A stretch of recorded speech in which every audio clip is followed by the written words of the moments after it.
A very good morning to our listeners. Welcome to Dialogues at Fulcrum. My name is Julia Lau, and I'm a co-coordinator of the Indonesia Studies program at ISEAS Yusof Ishak Institute. I'm also one of the editors for Fulcrum SG, which is our commentary and analysis website. This morning, I'm very pleased to welcome to our studio Ms. Veerle Nouwens, who is Executive Director of IISS Asia, otherwise known as the International Institute for Strategic Studies, Asia. Prior to this appointment, she was Senior Fellow for Indo-Pacific Defense and Strategy at IISS Asia. Before IISS, Veerle was at the Royal United Services Institute in London, working in increasingly senior positions within the Asia-Pacific and Indo-Pacific arenas. Today we will discuss the topic, the Shangri-La Dialogue's Coming of Age. Veerle, welcome.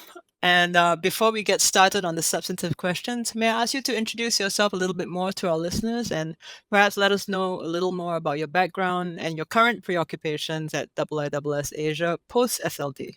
Thanks so much, Julia. It's a real pleasure to be here today and to be on your podcast. So thank you for having me on. As you said, I'm the executive director of IISS Asia here in Singapore. Had this position for about a year, and prior to this, kind of been looking at the region already, but from London. I specifically specialize in Chinese foreign policy. I studied modern Chinese studies at Oxford University for my MPhil, and kind of have been based within the region or looking at the region almost my entire career. So it's a real pleasure to be in Singapore.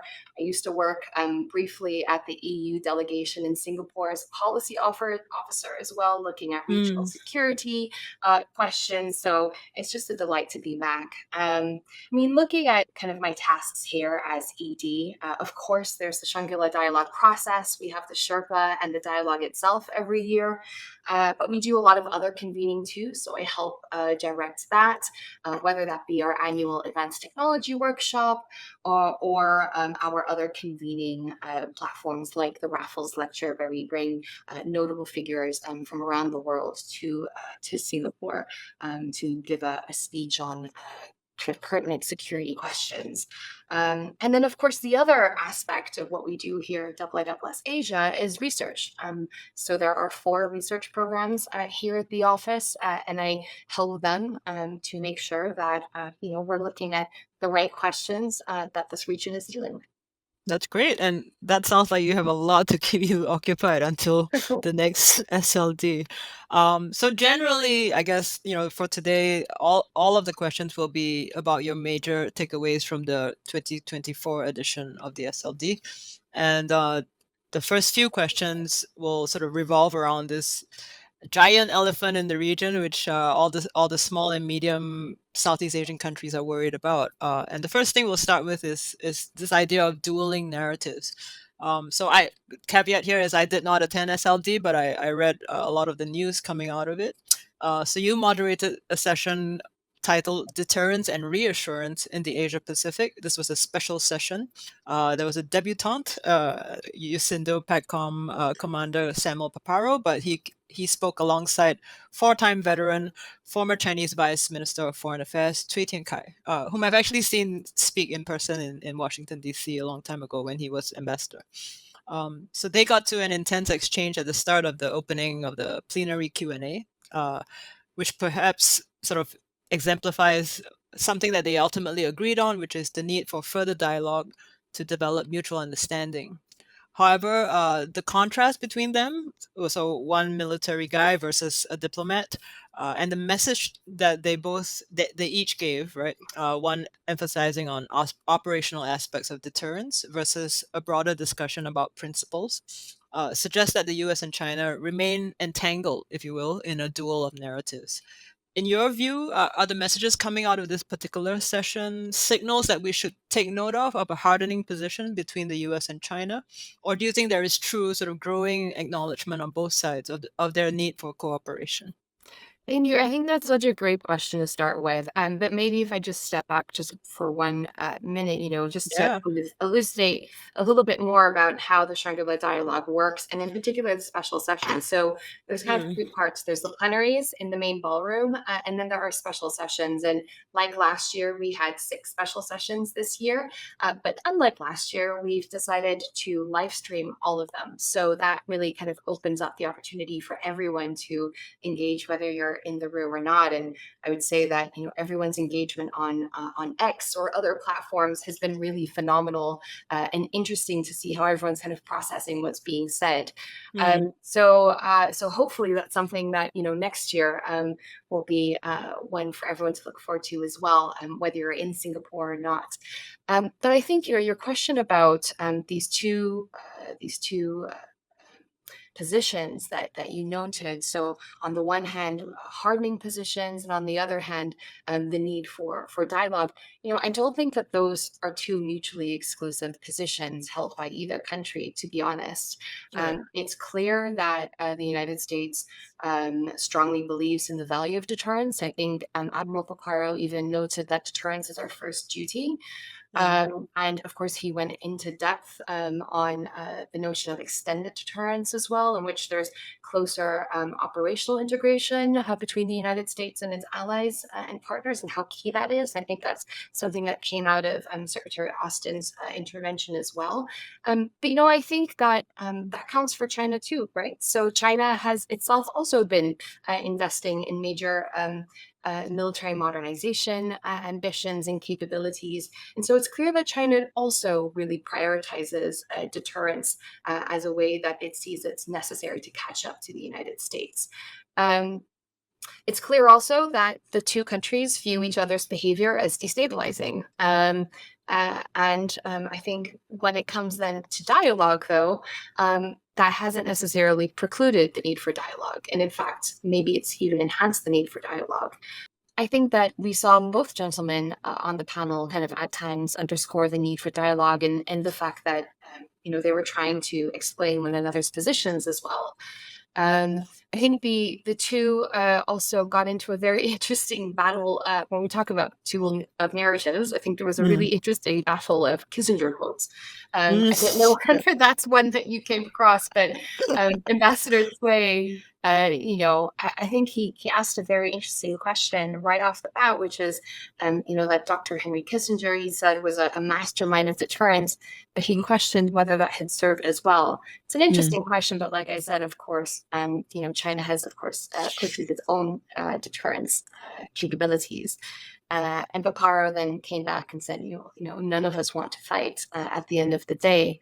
But it was interesting then that they both, throughout the session, had kind of very quickly came back to kind of one-upping one another, to use Kissinger as a way to justify their position. So on the one hand, Ambassador Spain noted that he was told by Dr. Kissinger that the danger of all of this lies in unintended conflict, mm, and the fact that conflicts can be evolved through small actions, kind of step by step, and that things, even though well intended, can still very very quickly go wrong.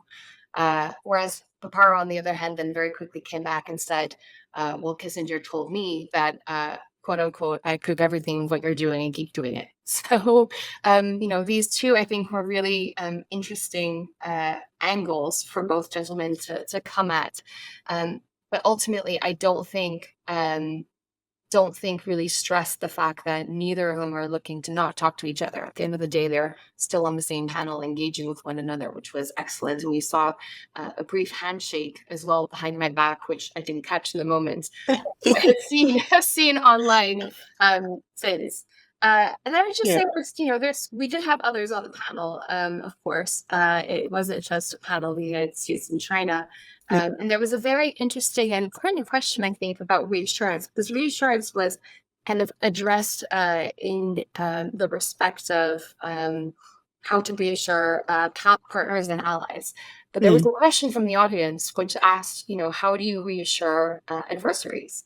And that was a really important one. I don't think anyone really took on that question except for Dutch Defense Minister Kasha Olten, who said that the way that you reassure anyone, whether allies, partners, or adversary, is through having a rules-based order and through having, rules that ultimately everybody, irrespective of size, can depend on. She noted the fact that treaties on disarmament have kind of fallen through. Treaties on how to not use specific weapons are faltering. And that those are really the kind of frameworks that countries need to be able to trust one another at the end of the day, so that everybody, is protected and everybody feels like they're playing on the same level playing field.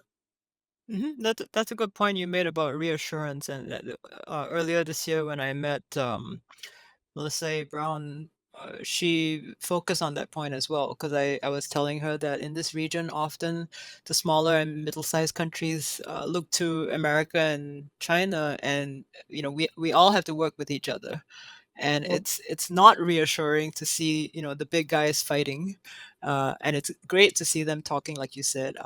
I love how we need to parse little details, like they snuck a handshake in. That's a good sign.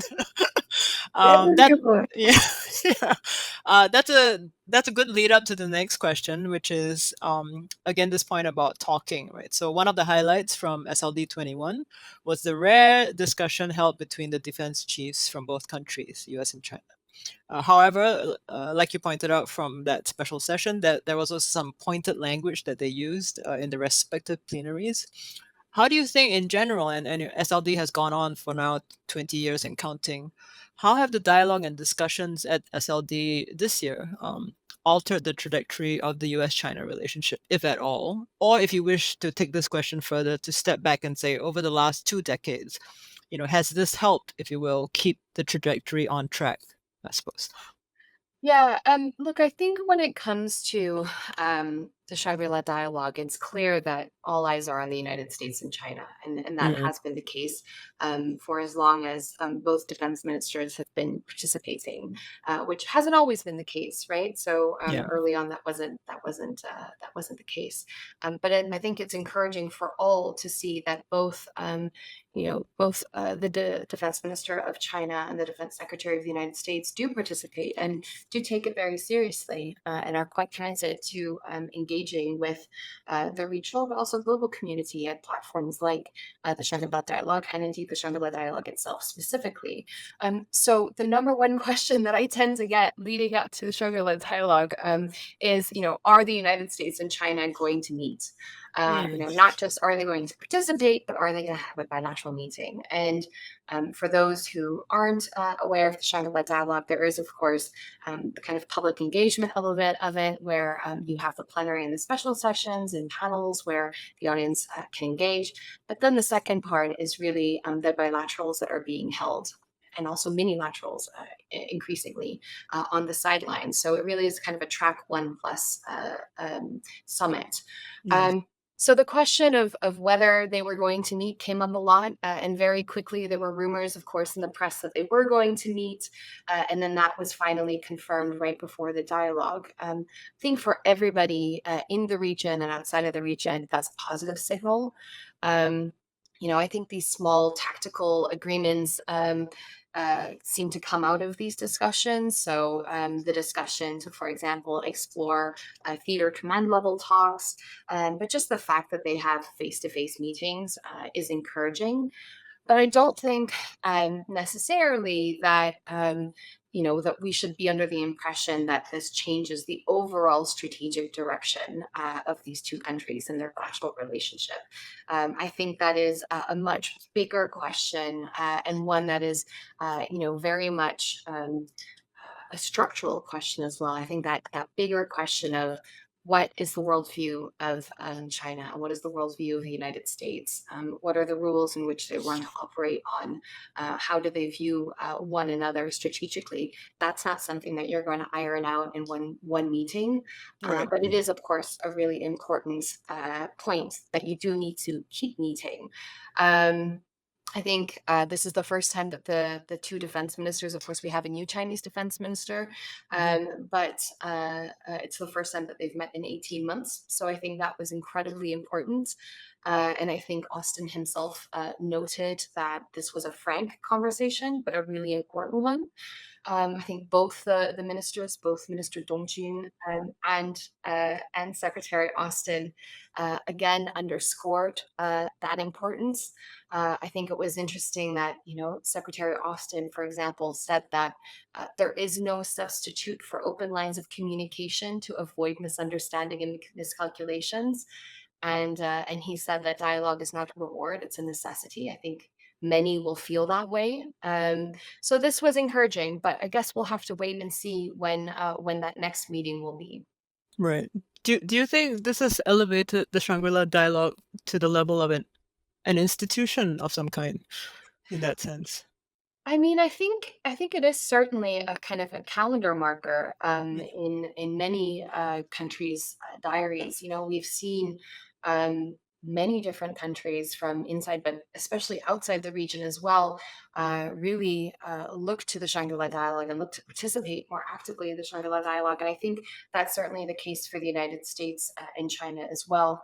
It's quite a unique opportunity to, one, be able to meet one another, but two, also be able to meet so many counterparts in one location in such a Right. compact amount of time. So I would say that it's certainly, part of a yearly calendar of events. Right. Um, well, now we'll make a slight, not quite a pivot, still on the same topic. Last one for this section. This is sort of related to all the things that we've been saying now so far about dialogue, and but now it's focusing more on China. So Admiral Dong Jin made a strong rhetorical case for China's support for regional peace and stability when he spoke in his speech, but often and even at the dialogue, there was a perceived discrepancy between China's words and actions, especially when we look at it, from the point of view of how China has not condemned Russia's invasion of Ukraine and China's own actions in the South China Sea, especially heating up between China and the Philippines lately in the last few weeks. These are notable examples, right, where the words don't quite match the actions. Uh, our own institute did the Southeast Asia State of Southeast Asia survey, and this year's results, even though they show that China has edged out the U.S. as a preferred strategic partner by a very small percentage, it is still viewed with hesitation and fear. So the question is, do you think China in general and Admiral Dong in particular won any folks over when he spoke at SLD 21? And do you think the Chinese delegation reassured, I guess, in that sense, the region about China's role and intent? Yeah, I mean, I think I firstly have to commend ICS on their fantastic report. I know that Thank you. speaking about kind of temperature checks and litmus Yeah, tests. I think the U.S. China meeting is one, but I think the ICS report is, in a different way, also another where everyone yeah, really waits to see kind of what the results are of that year, right. and the direction in which we're heading. So congratulations on this year's report again. Thank you Um, very much. I think this is always, I remember this question kind of coming up last year at Shangri-La Dialogue as well. I was kind of Mhm, fresh into the institution, and it was the first time that I had attended the dialogue as a IISS mm, researcher in the time, and so I think that the question of impact is one that I think every government delegation probably asks of themselves afterwards, after their principal has delivered their intervention. And the one on China always kind of gets asked in the sidelines, by observers, because as you say, there is quite a lot of discussion around Chinese actions versus Chinese words. And so I think that was no different this year. You've mentioned the kind of tensions that we see in the region, but also kind of questions more globally around security and China's role in it. And so I think that's a question a lot of people are asking themselves. I think I would imagine that there is very little shift in countries kind of who are on the fence, who don't want to choose, and that sentiment kind of coming out of this dialogue probably has become more entrenched. I'm not sure that that there was, a huge shift in that respect. I think it'll be interesting to see how kind of Austin's speech landed as well. Oh yeah. He listed a clear, he sought out to kind of list a clear set of activities that the United States has been doing in the region. Um, he didn't really mention China very much in his speech. And so I think that was an approach where clearly the United States was trying to speak to the region without framing its engagement in a kind of US China competition angle. That's kind of one criticism that I think the US has received over the years. Don't make it about US China. We have our own considerations and our own priorities in this part of the world as well. So I think Yeah. that's kind of what he tried to do. Um, I think for Dong, I think for Admiral Dong, I think that he tried to also posit China's offering to the region. He started talking, however, a little bit about on behalf of the region. I think was one sentiment that I observed in kind of comments that came out of those watching the intervention. He spoke about the region as a family that solves kind of problems on its own without others getting involved. And there was, I think, a bit of a barbed remark around those who kind of tag along or follow the prescriptions of hegemonic powers. I can't quite remember the specific Right. language, but, it was very clearly a barb at the Philippines. Um, I think, though, he also very quickly started talking about China's core interests Mm. rather than more of the problems of the region. And so um, I kind of have two questions, I suppose, when it comes to whether this really landed Mm. amongst observers. First, I think the fact that despite Minister Dong's kind of underscoring the need for dialogue, his Q&A was very much focused on Taiwan. Right. Um, and there were many other questions, of course, where it would have been very interesting to hear his thoughts. But it didn't leave an enormous amount of time for dialogue. I think, though, at the end, he did, really underscore the fact that this was an opportunity for everyone to engage with one another, and then that was incredibly important. And then he also extended everyone an invitation to everyone to come to China to continue that conversation. So that was, I think, a really important point to stress.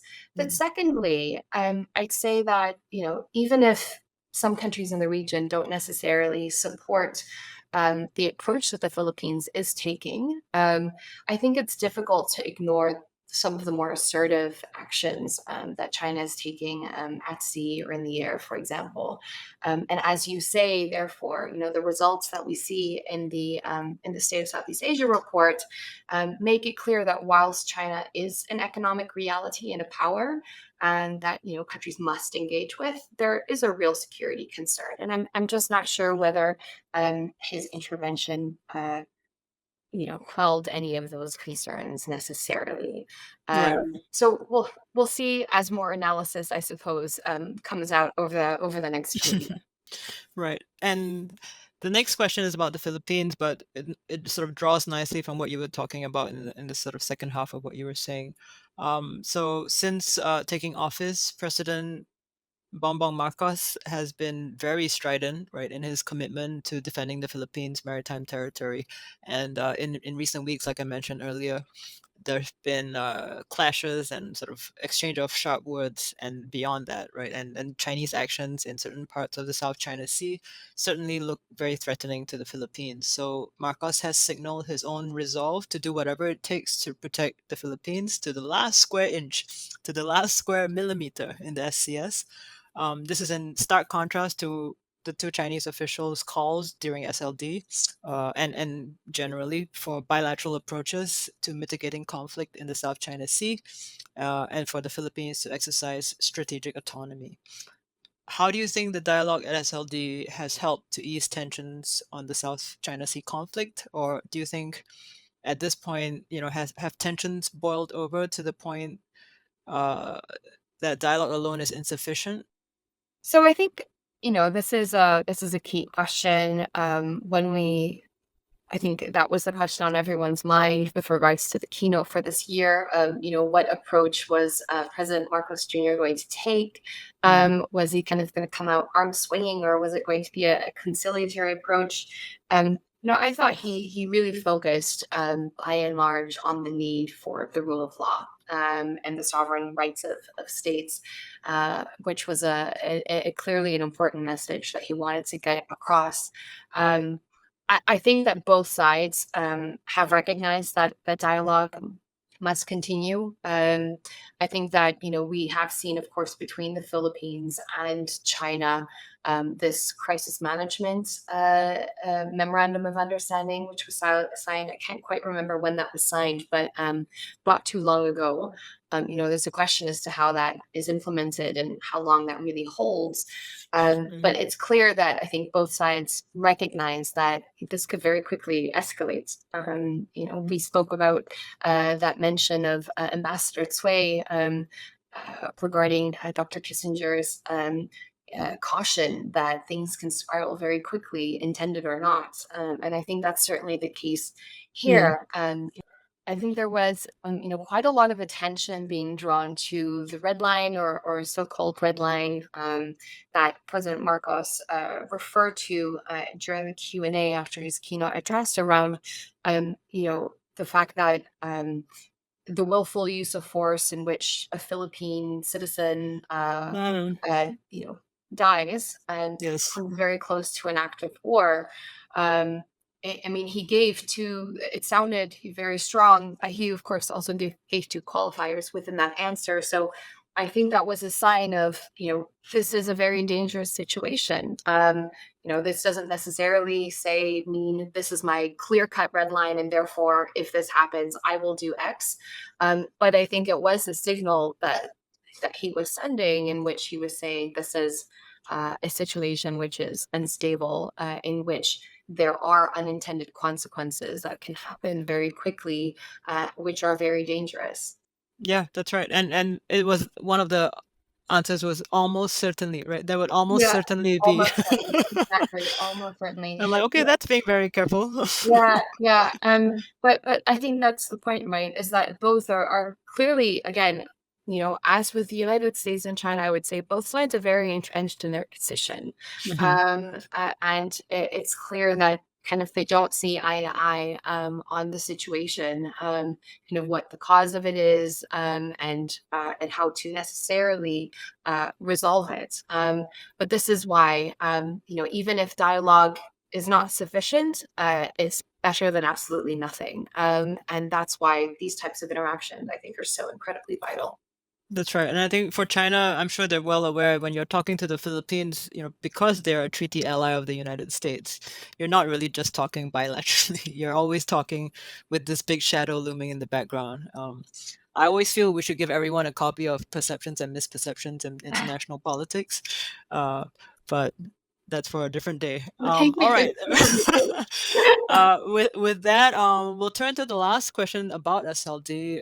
And after that, if you want, you can talk about any other theme that struck you as interesting, or pull out some other tensions or things that you saw at your time when all these defense officials came. But Ukraine's president, right? So President Zelensky was a surprise addition. It was very well kept secret, sort of. I think some stuff leaked here and there prior, but I think everyone was still surprised when he did show up in his t-shirt and cargo pants. In his speech and press conference, he sought to rally support from countries in this region for Ukraine. Do you think his message has really resonated with the region? And now we're getting sort of reported numbers of representatives that might attend the peace summit that will be held in Switzerland. What are your expectations of this upcoming summit on the peace of uh, Ukraine? Yeah, I think, with regards to Zelensky's participation, I'm glad that you said it was a secret. At times, I felt like it was the worst kept secret possibly, since everybody was talking about it. All right. But it did, I think, it was great to, of course, have President Zelensky back. He did, of course, give a virtual address, a special address at the Shangri-La Dialogue in 2022. Mhm. And so it was great to see him in person, and I think it did make an impression. It's very different when you interact Mhm. with someone in person, right? And I think that was the same this time. If you saw the room, it was absolutely packed. So I think it drew a lot of curiosity, drew a lot of attention. In terms of how he addressed the audience, Asia has, of course, had, I guess, a different approach. If we want to kind of talk about the region in blanket terms, it's had a Hmm. different approach to, say, Europe and Western powers in how they responded to Russia's war in Ukraine. And so I think it was important for President Zelenskyy to come and, again, as you say, make that appeal to try and find a way forward. And the way forward in this kind of next step of the realm of the possible, I suppose, is being seen as the peace summit in Switzerland. Hmm. So I think he tried to kind of carefully tailor his approach. I think with regards to the peace summit in Switzerland, it will address three areas that he spoke on as well at the dialogue, and they're ones that are, I suppose, not low hanging fruit because these are all difficult questions, but there are ones that I think there is a perception that country by and large can maybe agree on them, and those are nuclear security, food security, and then the release of prisoners of war, and of course, the Ukrainian children that have been abducted by Russia. So, talking about what can be done as initial steps more than anything else. I think it's not so clear cut how it was necessarily received. As I mentioned, countries by and large here think very differently about this conflict. Um, there are a certain few who immediately joined the sanctions regime against Russia after its illegal invasion of Ukraine. These are Singapore, South Korea, Japan, Australia. Yeah. But the response of others has been more of a mixed bag. So there are different reasons why I think countries from Asia will either join or choose not to join the peace summit. And there's a couple of reasons, in terms of why countries may be compelled to join. The impact on the international and indeed regional cost of living is certainly one. Right. The other, I think, is that point on the rule of law and the sovereignty of nations. And then finally, this is also, at the end of the day, a major international summit, irrespective of how many states kind of join. Whether you agree with it or not, it is sometimes better to be at the table than to not be at the table. So those might be some reasons why countries choose to attend. In terms of why countries might not choose to attend, there's the fact that Russia won't be at the peace summit. So that's one point that China, for example, has stressed that Russia really needs to be there. Whereas Right. I suppose the counter argument to that is, well, these are ways in which we get the ball rolling, and you can't have it all in the first round, so to speak.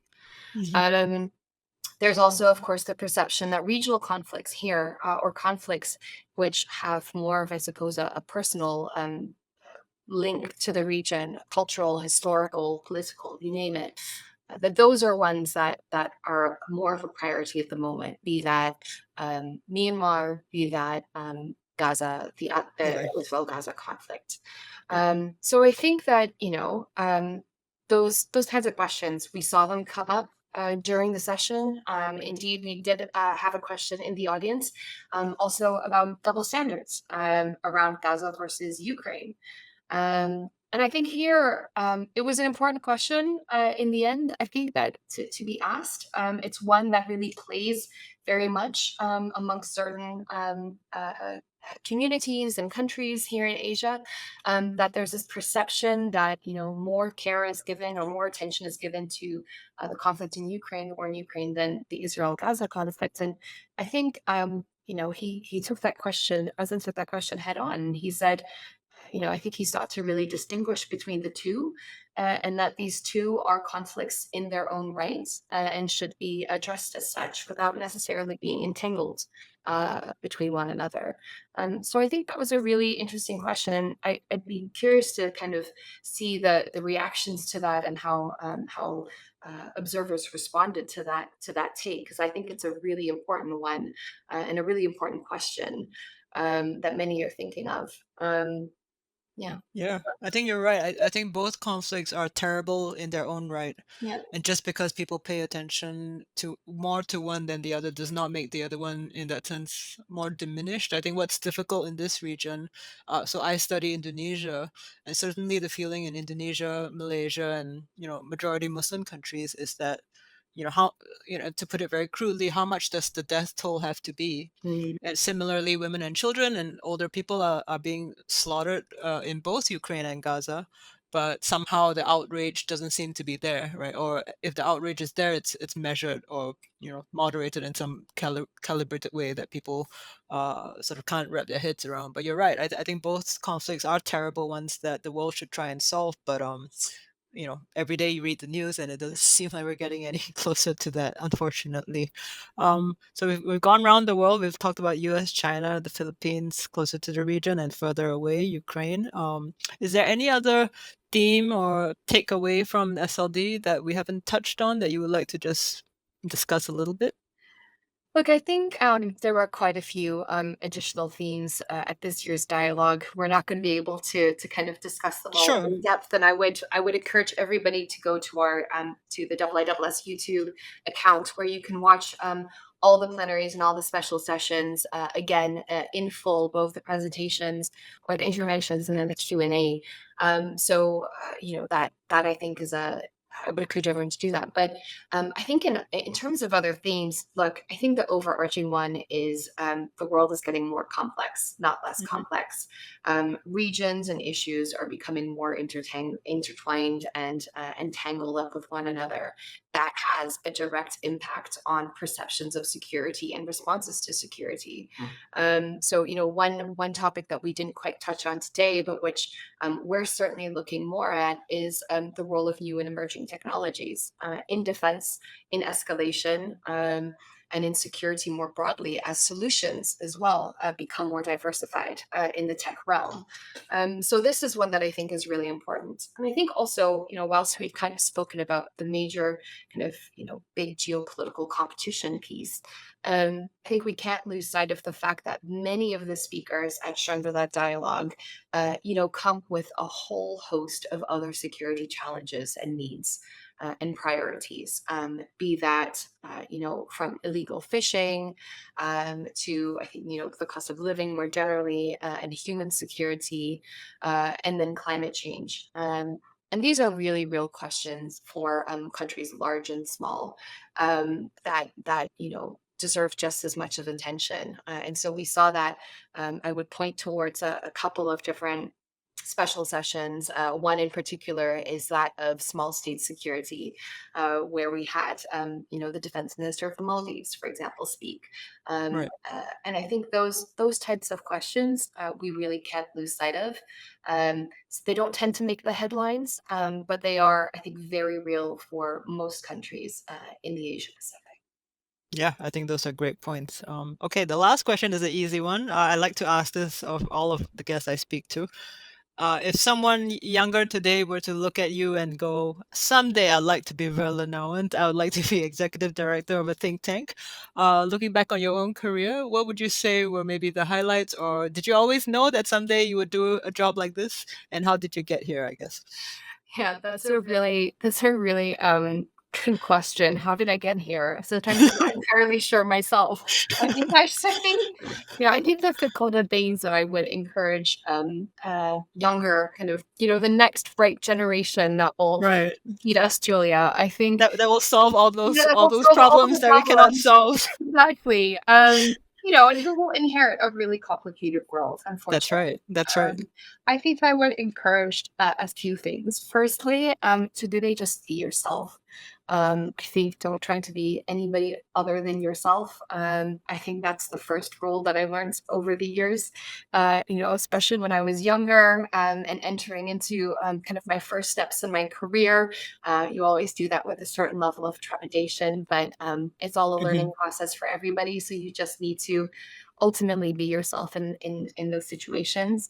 The second is to not be afraid, I think, Yeah. and to take every opportunity full on, head on, and embrace it, and not worry too much. I think there's sometimes when you're younger, this idea that, oh, if I miss X opportunity, or if I have to choose between two, one is going to be the right one and the other one's going to be the wrong one. It really isn't the case. I've taken every opportunity that's been given to me.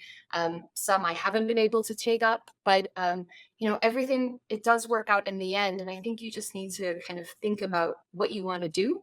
I knew that I wanted to have an international career, that I was really passionate about international relations and politics and security. And so I was quite flexible about whether that meant going into government. And I did have a few stints, whether, in terms of internships or full-time jobs in government, or in the think tank world. Yeah. And you kind of feel your way as you go. So I would just say, kind of enjoy it, embrace it, don't worry too much, and believe in yourself at the end of the day. I think that's wonderful advice. And I thank you so much for your time today, and for enlightening us on what happened behind the scenes and in front of the scenes at SLD 21. I wish you all the best in your current position. And I hope someday we'll have another podcast with you. And all the best with all the other things you need to do in the next sort of few months before you launch into preparation for the next SLD. Absolutely. Thank you so much, Julia. It's been a real pleasure. It's my first time on the Fulcrum podcast, and I'm really Yeah. looking forward to doing it more often, Yeah. but to also catching up in person in Singapore now that I'm here. Terrific. Thank you so much. Take care. Okay.